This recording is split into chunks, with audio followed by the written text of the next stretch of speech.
Ooh, Mr. Ballen video this week has got a bit of a stalker. Got a bit of a stalker in it. The actual tagline is a Florida family terrorized by a masked intruder. So what's going to happen here? I'm thinking Intruder. I'm thinking Michael Myers. I'm thinking Jason Voorhees. Maybe it's not as sinister as that, but it's a Mr. Ballen video, so someone is probably going to get wasted. But the one thing I want to find out is what he's going to do with that damn like button, amongst other things. Anyway, if this is the first time being here, I've seen it in my reactions, then please consider hitting like and subscribe. Alternatively, not alternatively, both, go and subscribe to Mr. Ballen as well. Right, okay, let's see what this masked intruder is all about. On an early morning in December of 1991, a woman living in Largo, Florida, woke up to the sound of pounding on her front door. Right. And as she climbed out of her bed, she realized it was not just pounding on her door she was hearing. Also, whoever was out there was screaming for help. When the woman realized there was some sort of crisis here, she kind of rushed and ran to the front door. She opened it up, and standing out on the front porch was her neighbor. And she was practically covered head to toe in blood. What? Her head was covered in gashes. Her throat clearly had been slit. But before this woman could say what was even going on. You know what? Save the details till the end of the story, Mr. Ballen. All I've got now is an image of someone banging on the door, just like dying.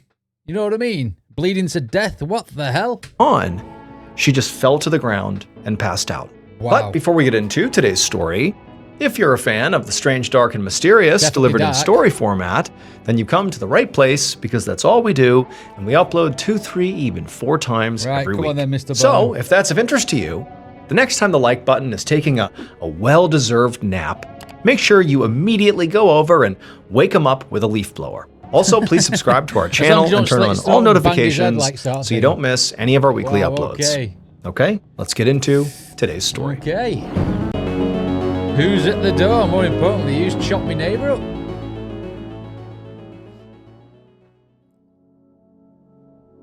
On the evening of December 14th, 1991, a 31-year-old man named Keith Young grabbed his car keys from a hook by the front door of his home in Largo, Florida. Behind him, his wife, Anita, slipped on her favorite pair of heels. The newlywed couple was about to head out on a much-needed date night.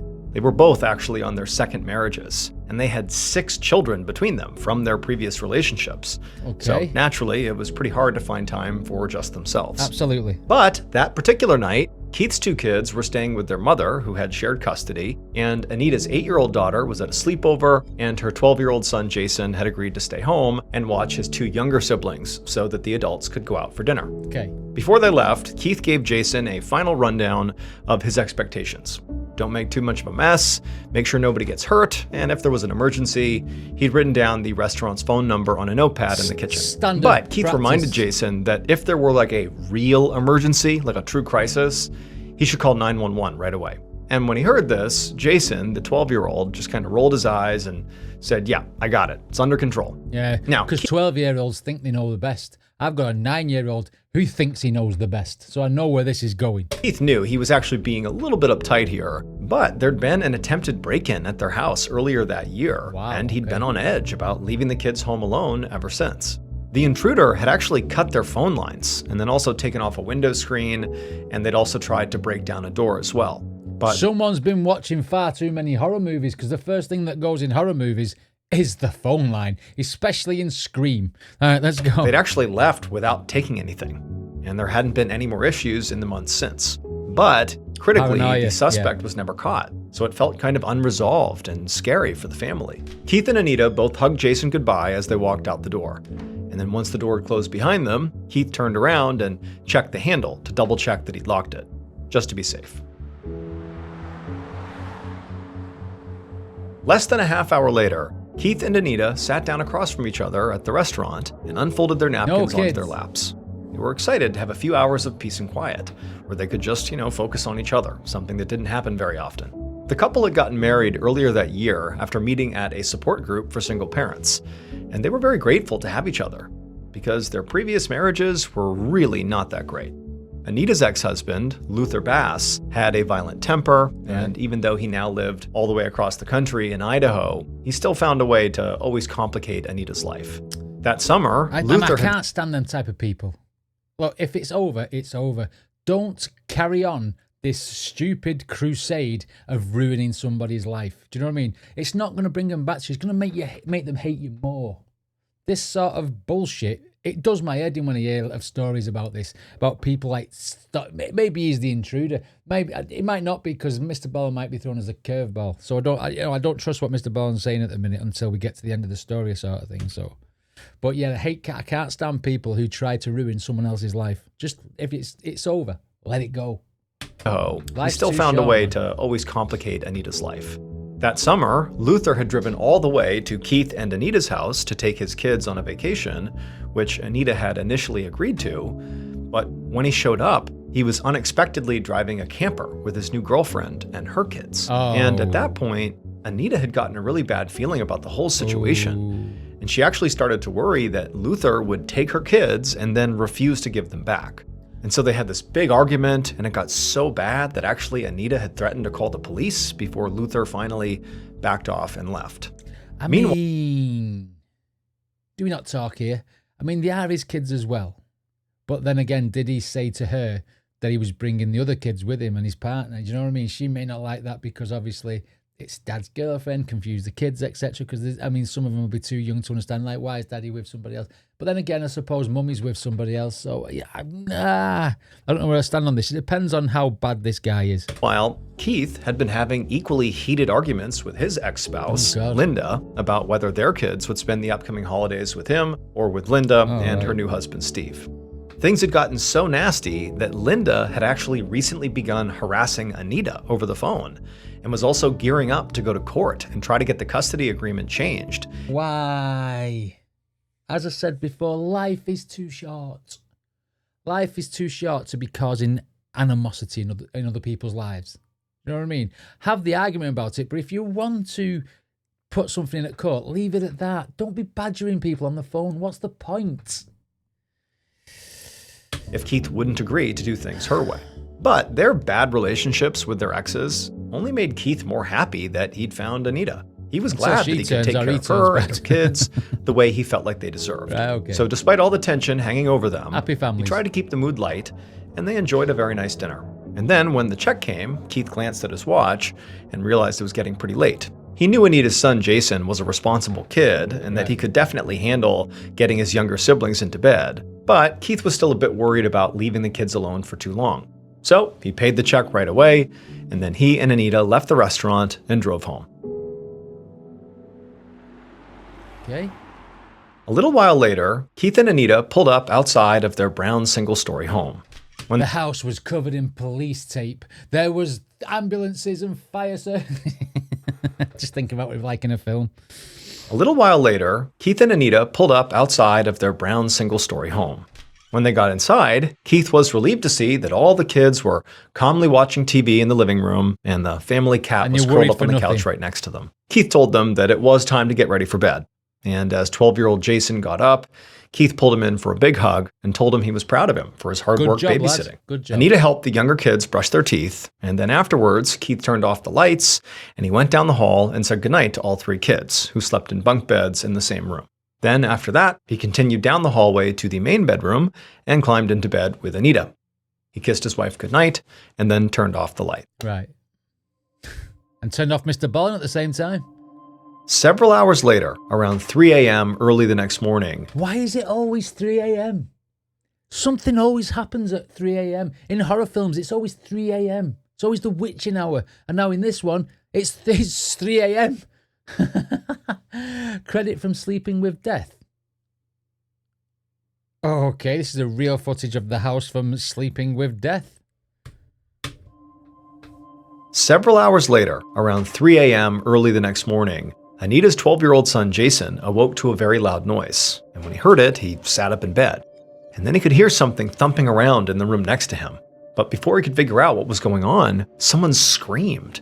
With his vision still blurry from sleep, Jason slid off the top bunk and walked over to the door and cracked it open. And in the dark hallway, he could quickly make out the shadowy shapes of what appeared to be two men moving around, sort of struggling with each other, fighting. As his eyes adjusted to the darkness, he realized that one of these men was his stepdad, Keith. Yeah. But he couldn't make out anything about the other man, except that he was really big and wearing what appeared to be a black ski mask. Jason immediately felt paralyzed by fear, because he knew, this was obviously another intruder, just like the one who'd tried to break into their house that summer. For a second, he was hopeful that maybe his stepdad would fend the man off. But then Jason noticed there was blood sprayed all over the walls. And then he saw the glint of a knife in the intruder's hand. At the same moment, Jason saw his mother, Anita, run out of the master bedroom, also covered in blood, and she was holding a baseball bat. Yes. And she swung it at the intruder, and she hit him in the back of the head, but it barely slowed him down.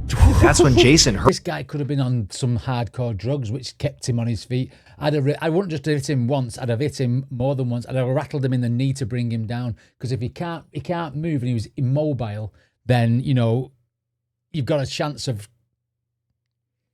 yeah, you know what I mean. I'm not sure I could talk.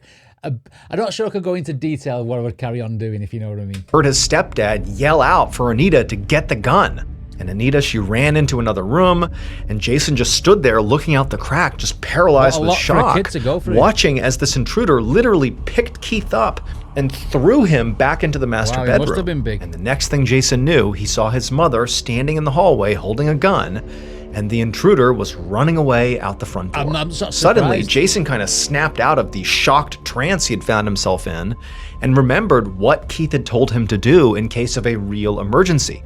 Call 911. So he ran to the phone in the kitchen, he picked it up, and he dialed. But when he put the receiver to his ear, all he heard was silence. There was no dial tone. Again. Jason looked over and he saw his mother kind of hobbling over towards him. She was standing in the doorway, and there was blood visibly dripping down her neck. Wow. Jason's voice cracked when he told his mother that the phone line was dead. Anita told her son to go back with his stepdad and just wait. It's 1991 as well, isn't it? No mobile phones or nothing like that. I mean, what a lot for a kid to go through. What a way to be switched on to try and ring the police. Obviously, he's found out the phone's dead now. But can you imagine this scenario? Wow.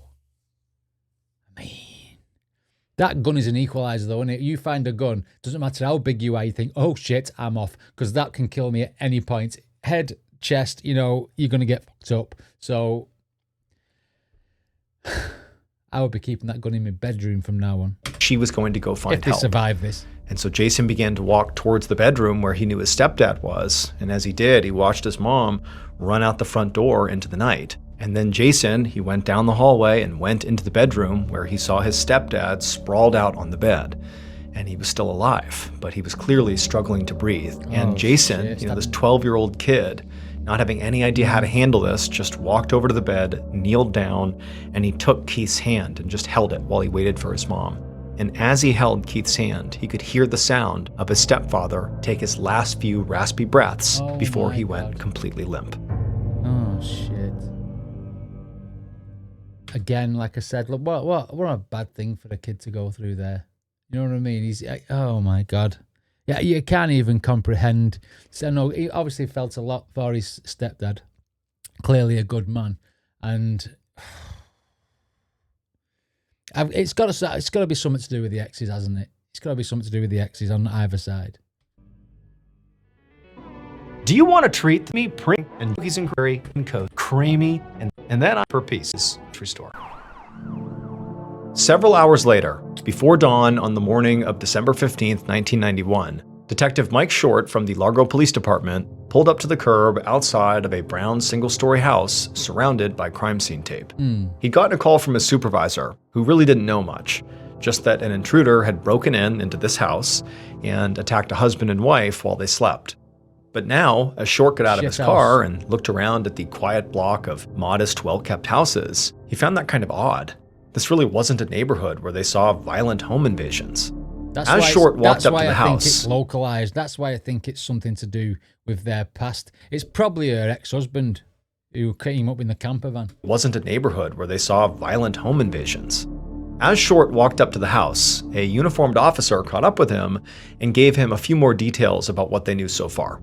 He said that the wife, Anita Young, had run to a neighbor's house screaming for help before passing out from blood loss in their front yard. So she was obviously husband, Keith Young, was deceased in the bedroom. God, that's bad. The officer also said that the couple's 12-year-old son had woken up at some point and witnessed the attack. And for now, he was over at the neighbor's house until they could track down another guardian. In shock. The officer said that Anita had been taken to a hospital, but it would be a miracle if she survived. Wow. Her injuries were some of the worst they'd ever seen. As Short went up the walkway that led to the front door, he saw that blood had dripped all over the cement. The front door was open, and right inside he saw a baseball bat lying on the floor with blood on the handle. Short stepped inside, and he saw more blood. Blood that was spattered and smeared basically all over the living room, on the walls, the doors, the furniture, as if the suspect and the victims had been fighting all throughout the house. In fact, it was so chaotic and messy that Short thought maybe the suspect was not expecting to fight off two grown adults. Otherwise, they might have come up with a better plan of attack. So Short's first assumption was that this likely was a robbery that had gone terribly wrong. As he continued down the hallway, a cat ran past him. It was unharmed, and it went to hide under the couch. The hallway was somewhat unbelievably even bloodier than the living room, with red smears all over the walls and floors. Wow. So Short figured most of the attack must have occurred here. Short reached the main bedroom and looked inside, and he saw Keith's body lying on the bed, covered head to toe in blood. Keith's shirt was shredded, and Short could see there were multiple stab wounds to his chest and also a very deep gash down his side. Wow. Short decided not to actually go into the bedroom until crime scene techs had gone through it for forensic evidence. So instead, he just walked down the rest of the hallway and pushed open the door to another bedroom, where he was surprised to see two small children soundly asleep in their bunk beds. Somehow, these kids had slept through the entire attack. Short went back outside and immediately flagged down a uniformed officer, and he told him to go in there and wake up those kids and bring them somewhere safe. Then once the officer went inside, Short pulled out his flashlight and began searching the yard for evidence. Based on Keith's wounds, at least what he saw, Short thought he was probably attacked with a knife, or maybe even an axe or a machete. But apart from that bloody baseball bat that was found in the doorway, there was no sign of a weapon anywhere inside or outside of the house. But as Short went around the side of the house, he found something else that was interesting. The home's phone lines had clearly been cut. The killer must have planned ahead to make sure nobody in this house could call out for help. So that tells you that, he wants to hurt the people, if not kill them.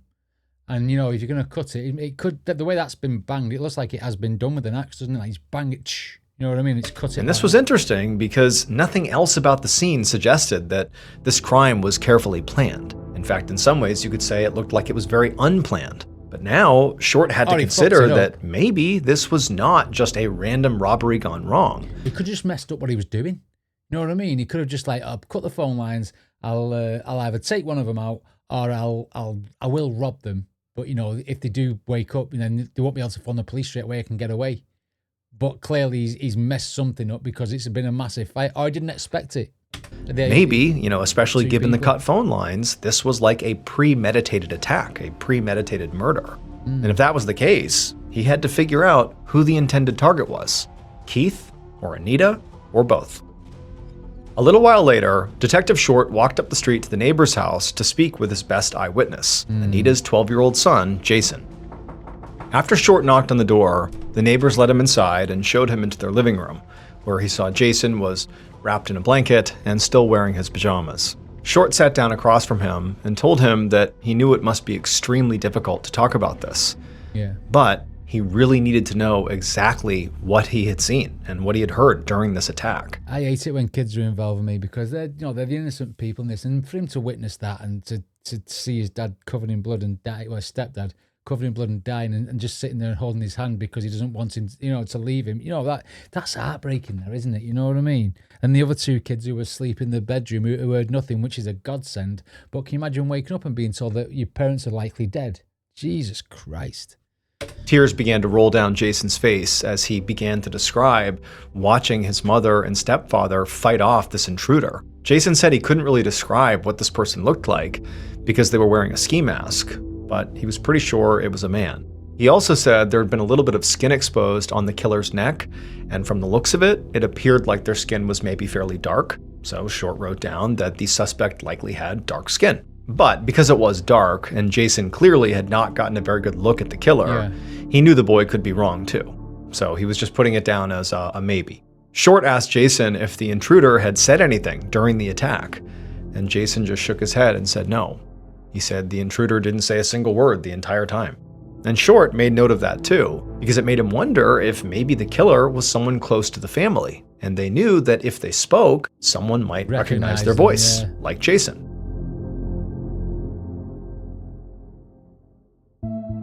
Later that same morning, once the sun had come up, Short went back to Keith and Anita's house and searched the outside of the property again, in case he missed anything when it was dark.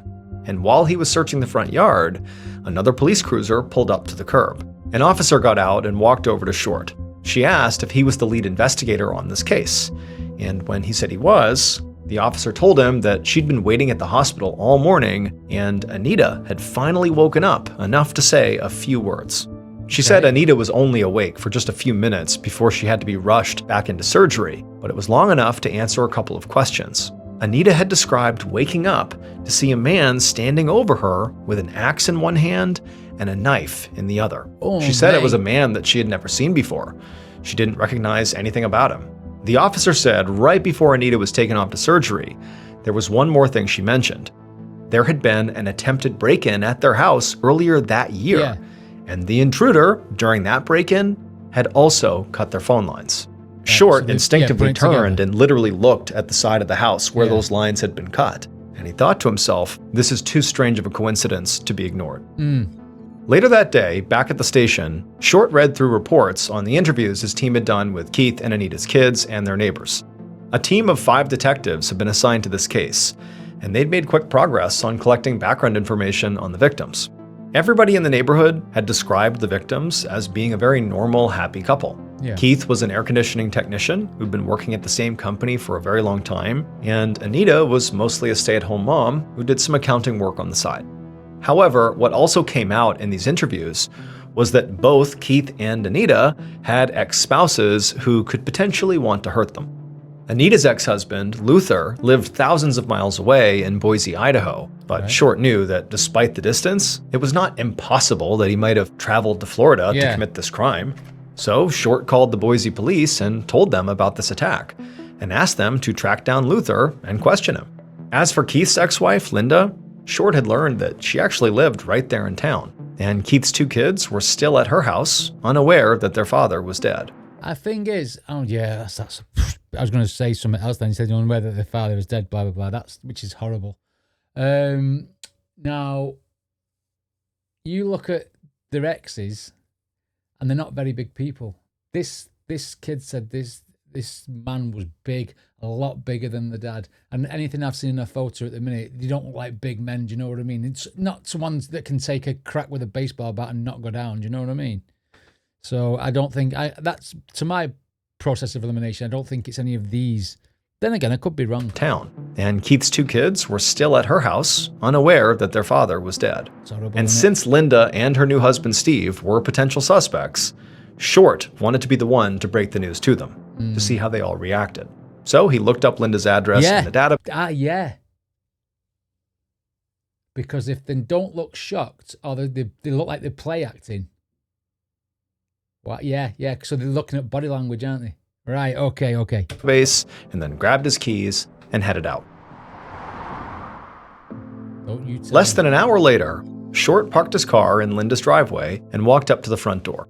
He knocked, and a woman opened the door, and Short asked her if she was Linda, and she said yes. And then he flashed his badge and said he'd like to come in. And Linda, she seemed a bit confused, but she opened the door and let him inside. Short walked into what seemed like a perfectly normal Sunday morning routine inside of the house.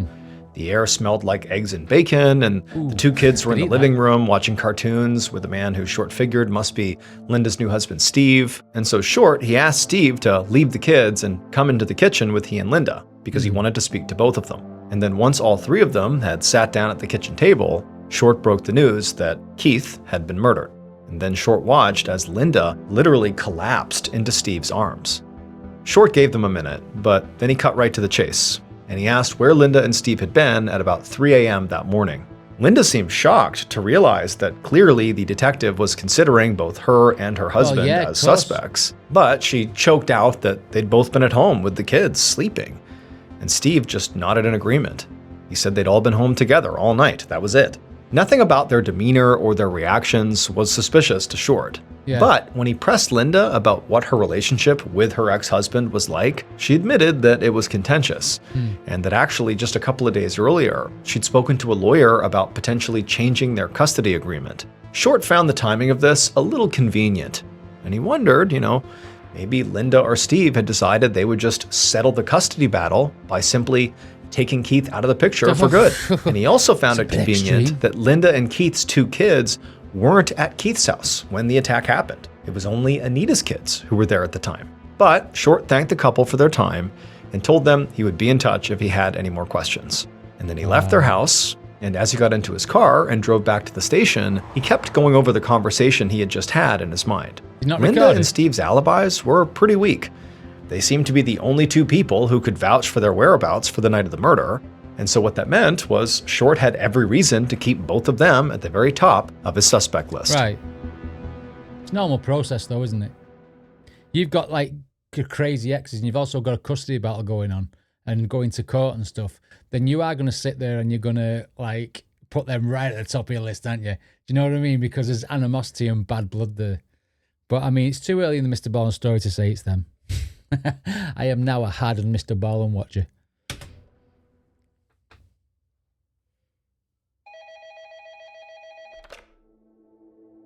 Late that night, Short was sitting at his desk in his office when his phone rang. He picked it up, and it was the police in Boise, Idaho. They'd managed to track down Anita's ex-husband, Luther. Right. Short immediately sat up straight and grabbed a pencil to take notes. The officer on the line told him that when they'd gotten to Luther's house, he wasn't there. But his fiancée, Connie, was. And she told them that he'd been out on a weekend hunting trip. So the officers had gone out and searched for Luther in the area where he said he'd been hunting, but they didn't find him until that evening when Luther actually arrived back at his house. One of 2 things is happening here, right? Luther is the killer, right? Or he's got a new girlfriend and that was an excuse. What they need to do is check the back of his head for a mark, where the baseball bat would have hit, or any cuts, or, because he was fighting, weren't they? They didn't find him until that evening when Luther actually arrived back at his house. The officer said, at that point, they took him in for questioning, and he had told them the same thing that Connie had, that he'd been out elk hunting about an hour away from Boise all weekend. Luther had been able to describe basically every step of his hunting trip in great detail, but since he had been hunting alone, there was nobody to corroborate his alibi. Now, Short knew that the drive from Boise to Largo, Florida, where the attack took place, took at least 3 or 4 days. Yeah. So the fact that Luther was in Boise less than 24 hours after the murders meant that he could not have driven there. Yeah, that's But there was still a possibility that if he was involved, maybe he could have flown. Now, Short knew it would be difficult, but not impossible, for Luther to catch a plane to Florida and back during the time that he was supposedly out hunting. So he told the Boise officer to look into whether Luther had recently purchased an airline ticket and to also take saliva, blood, and hair samples from Luther. After Short hung up the phone, he just sat back in his chair and thought for a second. It was less than 24 hours into this investigation, and Short already had 3 suspects in his crosshairs. Keith's ex-wife Linda, and Linda's new husband Steve, and also Anita's ex-husband Luther. And then also, to some degree, Luther's fiancée Connie could have been involved, but based on logistics and the fact that she was at the house, it seemed unlikely. But there was one big problem. Based on Anita and Jason's eyewitness testimony, the suspect they were looking for was a dark-skinned man who Anita had never met before. Maybe. And that description would not apply to any of their suspects. Maybe. It was dark. The kid could be wrong, though. Do you know what I mean? But are we being misdirected by Mr. Ballen here? Short knew that the suspect description might not be reliable. After all, it had been dark in the house, so Jason could have been wrong about the killer's skin color. And Anita was barely conscious during her interview, so her recollections might not be accurate at all. Hazy. But if it was accurate, it could mean any number of things for Short's investigation. It could mean it was a random robbery after all, just some random person who went in the house and did this horrible thing. It could also mean that, one of his current suspects had maybe hired somebody to commit the crime, or it could mean that all Short's theories about the case were just completely wrong, and he had no idea what happened. Short rubbed his eyes and looked at the clock and realized it was almost midnight, so he decided it was time to go home and get some sleep. Maybe, he hoped, by morning, a new piece of evidence might turn up that would help point him in the right direction. Maybe you'll win the lottery. Around 7 a.m. the next morning, so about 28 hours after Keith's murder, Right. Short pulled into the parking lot of Pinecrest Golf Course, which was less than a mile away from Keith and Anita's house. And at this very moment, Short was feeling really optimistic about the case, because a groundskeeper at this golf course had called the police that morning and said they'd found a ski mask and a glove lying in the grass. So now, Short got out of his car and he went into the clubhouse, and the groundskeeper was there waiting for him. And he said he had left the ski mask and the glove right outside, right where he had found them. So Short followed the groundskeeper out onto the course, and as they walked, Short made note of all the ponds scattered around and also the lake at the park right across the street. Because weapons could have been thrown into the lake, couldn't they? But it'd be a stupid, ponds and lakes, sorry. That would have been a stupid thing to do, wouldn't it? To dump your ski mask on the ground and then throw your weapons in the same area. That's if that's what happens here. He wondered if maybe the killer might have tossed their weapon or weapons into the water.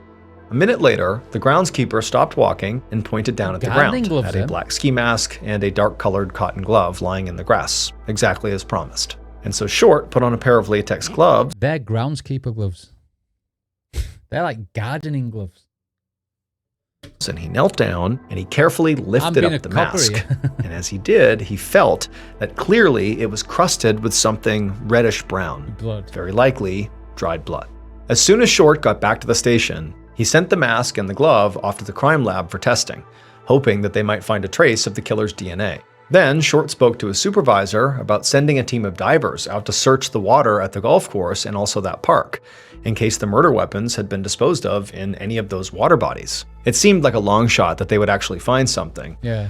But it was the best lead they had so far, and finding the weapon or weapons could really help them narrow down their suspect list. And by the time Short got back to his desk, he saw that his answering machine was blinking. There was a new message.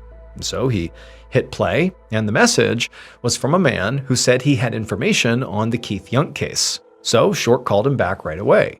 And when the man answered, he said he was a college student who lived a block away from Keith and Anita Young's house. And he said on the night of the murder, he and his friends had been hanging out in his driveway, and they'd seen a man jogging east down Coronet Avenue. Right. And Short immediately turned and looked at the map on the wall, and he got really excited because he saw Coronet Avenue was actually the exact path the killer would have had to take to get from Keith and Anita's house to that golf course. Right. Short asked the young man to describe this jogger, and the college student said that it appeared to be a white man with short dark hair. Short asked him if he was pretty sure about that, and the student said yeah.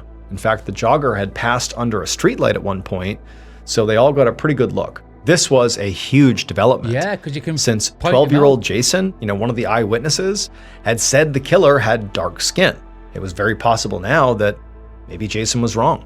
But it was also possible that there were now two men involved in the attack. Maybe one had dark skin and one had light skin. Possibly. Maybe one cut the wire while the other one went in. The following week, Short opened up a folder that had just been sent over from the police in Northport, Florida, a town 85 miles away. Right. On December 19th, so just 4 days after Keith Young was murdered, a man and 3 kids in Northport, Florida were shot to death in the middle of the night inside of their home. The suspects in that attack were 2 men wearing ski masks, and they had cut the house's phone lines. Oh my God. And this one, so this could have nothing to do with the exes then. This looks like a serial killer. Or just crazy people breaking into, killing the kids, man. Oh, I hate it when there's kids involved. I really do. Were 2 men wearing ski masks, and they had cut the house's phone lines. So the similarities between these 2 killings were easy to see. But as far as Short could tell, the victims in the second attack didn't have any connections to the Youngs. Plus, the victims in the second attack had been shot instead of stabbed. And so as Short really did try to look for all the similarities he could between... Probably because, right, they've realised that bladed weapons ain't the way to go, because you've less chance of killing them straight away and they fight back. Whereas a gun, you can pretty much take them out straight away if you shoot them in the head or the heart. Do you know what I mean? between the two crime scenes, he just couldn't get over how sort of blatantly personal the very violent and bloody attack felt at the Youngs' house. Yeah. So even though there was this other, on the surface, similar killing in Florida, and even though Jason and Anita both swore they did not recognize the intruder, Short was not ready to rule out that Keith Young had been killed by someone who knew him. His strongest suspect was still Anita's ex-husband, Luther, who claimed to have been out hunting alone at the time of the attack.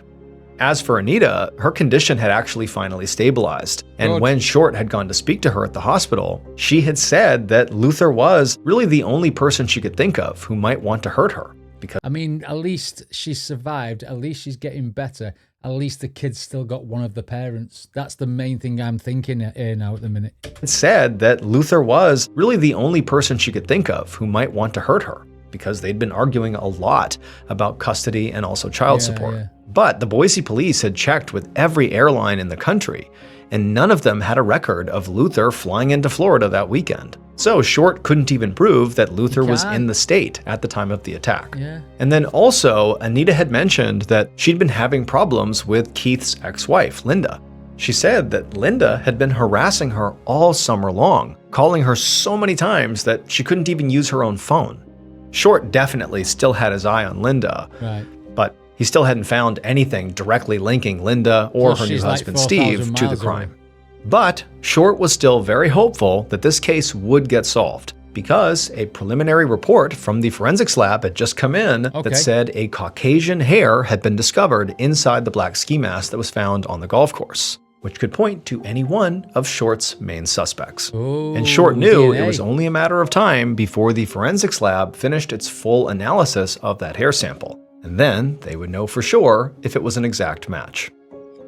One day in early January of 1992, so a few weeks after Keith's murder, Detective Short got into the office and checked his answering machine, and he found that he'd gotten a message from the forensics lab telling him to call back right away. And so right away he picked up the phone and dialed the number, and he could feel his heart pounding as the line rang. This could finally be the break in the case he'd been waiting for. And when the technician picked up, he told Short that, they had analyzed that hair in the mask and they'd analyzed the DNA. But it was not a match for Short's top suspect, Anita's ex-husband, Luther. Not a match. Short thanked the technician and hung up, feeling very disappointed. Wow. Now, this still didn't fully rule Luther out, especially you shouldn't really feel disappointed because, it proves that man was telling the truth. It proves it wasn't him. At least you can eliminate him from your inquiries. Now you've got to go back to them kids who saw the jogger. Do you know what I mean? For another description, if you like. Feeling very disappointed. Now, this still didn't fully rule Luther out, especially because Short still thought there might have been maybe two suspects involved. But he decided that at this point, it was time for investigators to really focus on other possibilities. I mean, it might rule him out for wearing the mask. He might not have been the guy wearing the mask. He might have been the guy who cut the wire if he got a plane. Do you know what I mean? But then again, they've not had no itineraries about him buying a flight ticket, have they?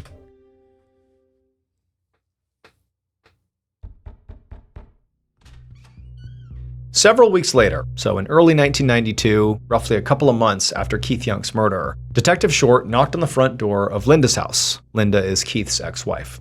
And when Linda opened the door and saw the detective once again standing outside her house, she quickly let him inside. The house was quiet, and Linda told Short that she was the only one home. They sat down in the living room, and then they ran through all the subjects that Short had grilled her on the first time around.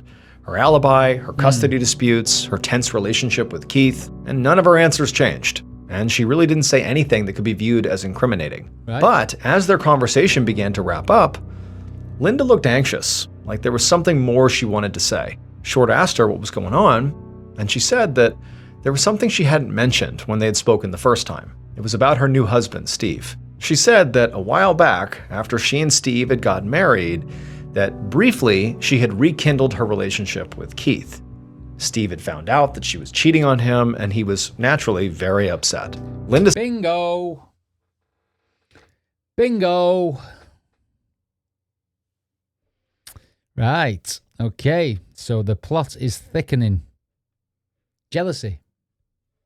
Said that a few months ago, Steve had even made a few jokes about hurting Keith. At the time, she didn't think he was serious, but after Keith was killed, she started worrying that Steve might have somehow been involved. She said that she had even gone so far as to check Steve's knife collection to make sure none of them were missing. Short was careful not to let his shock come across his face, but inside, his mind was absolutely spinning. He'd always thought it was possible that Linda and Steve were both in on the murder, but now it sounded like maybe Steve might have acted alone.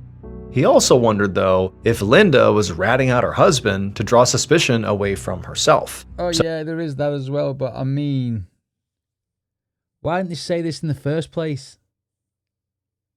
Could have saved a lot of messing about, couldn't it? Then they can get one of his hairs and compare it with that one in the lab.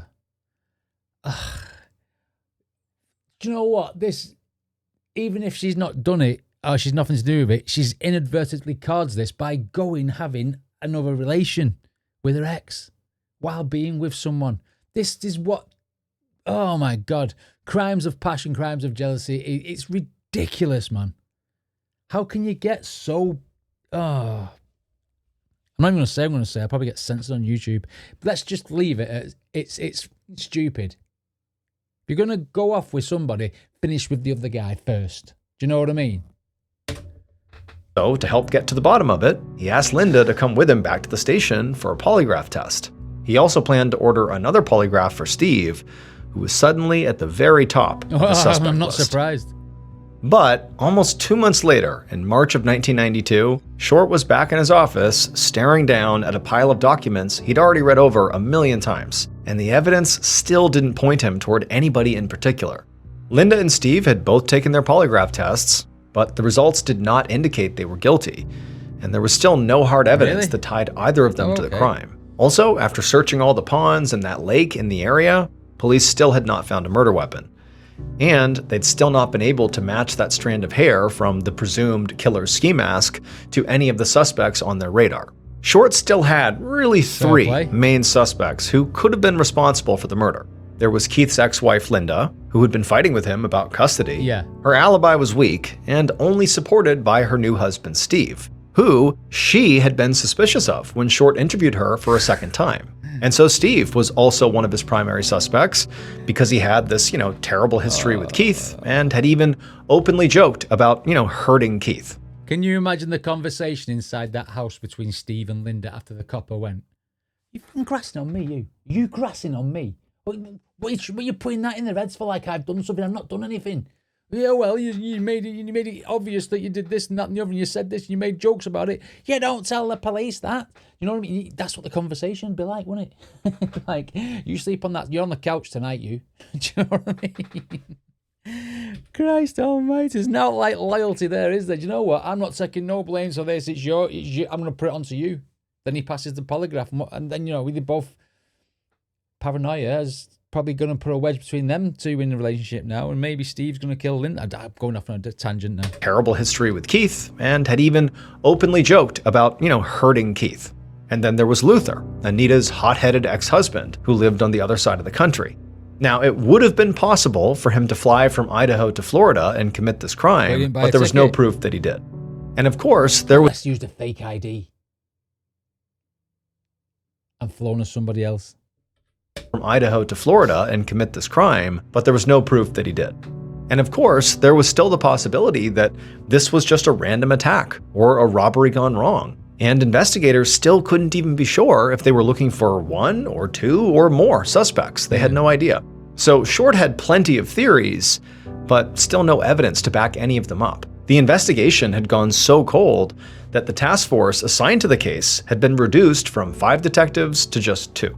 Short was starting to fear that Keith's murder might never be solved. But just then, Short's phone rang.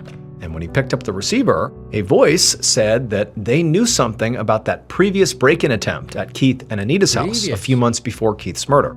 And as Detective Short listened to what this caller had to say, he suddenly knew exactly who had broken into that house and killed Keith and tried to kill Anita. I love it when Mr. Ballen says this. He exactly knew who this person was. You know what I mean? Because now we're going to get because I'm sitting there thinking, who the fuck is it? Come on, don't keep us in suspense. These feel really long, these pauses. Based on all the collected evidence, as well as the killer's eventual partial confession, this is what investigators believe happened to Keith and Anita Young on the morning of December 15th, 1991. Right, let's go. At 3 a.m., the killer saw that all the windows in Keith and Anita's house were dark. So they carefully snuck around the side of the home and cut the phone lines, just like they'd done a few months before. The first time, they'd second-guessed themselves and didn't go through with what they had planned. But this time was going to be different. The killer broke into the house very easily, feeling very calm and in control. They had an axe in their right hand and a knife in their left. As they made their way through the living room, they heard growling and hissing, and they looked down to see the family's cat standing in their path. They thought about strangling the cat to shut it up, but decided not to. They wanted to do this with as little collateral damage as possible. So they bent down and tried to soothe the cat, and when it worked and the cat became quiet, the killer stepped past the cat and began walking down the hall. They made it to the master bedroom, they opened up the door and stepped inside. Anita and Keith were fast asleep in their beds, and so the killer quietly walked over to the side of the bed that Anita was on, and they stood there looking down at her, getting ready to do what they felt like they had to do. But as the killer was looking down at Anita stirred awake, and for a brief second, she looked up and locked eyes with the killer. And so they struggled and shoved each other, and their fight kind of spilled out of the bedroom into the main portion of the house. I mean, this was not how the killer had hoped this would go. No. They'd wanted to get this done quickly and leave without anybody waking up, but they'd clearly underestimated Keith. He didn't stop fighting. And then the killer and Keith continued sort of fumbling around and making their... So was this person going to kill Anita and then ended up killing Keith because Keith was fighting him? So this is something to do with Anita's ex. Way back down the hallway, the killer suddenly felt something hard smash into the back of their skull, and they turned to see Anita standing there behind them with blood running down her face and a baseball bat in her hands. The killer heard Keith shout out for Anita to go get the gun, and he saw Anita run toward a nearby closet. The killer also noticed a young boy looking out from a doorway nearby, and so the killer made a split-second decision.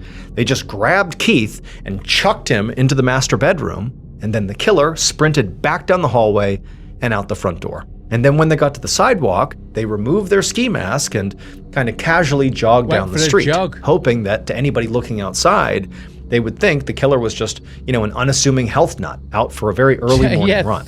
When they got to a nearby golf course, they stopped on the grass to change their clothes. And then after that, they stole a bike and rode away. He stole a bike? Things had not gone the way the killer had hoped.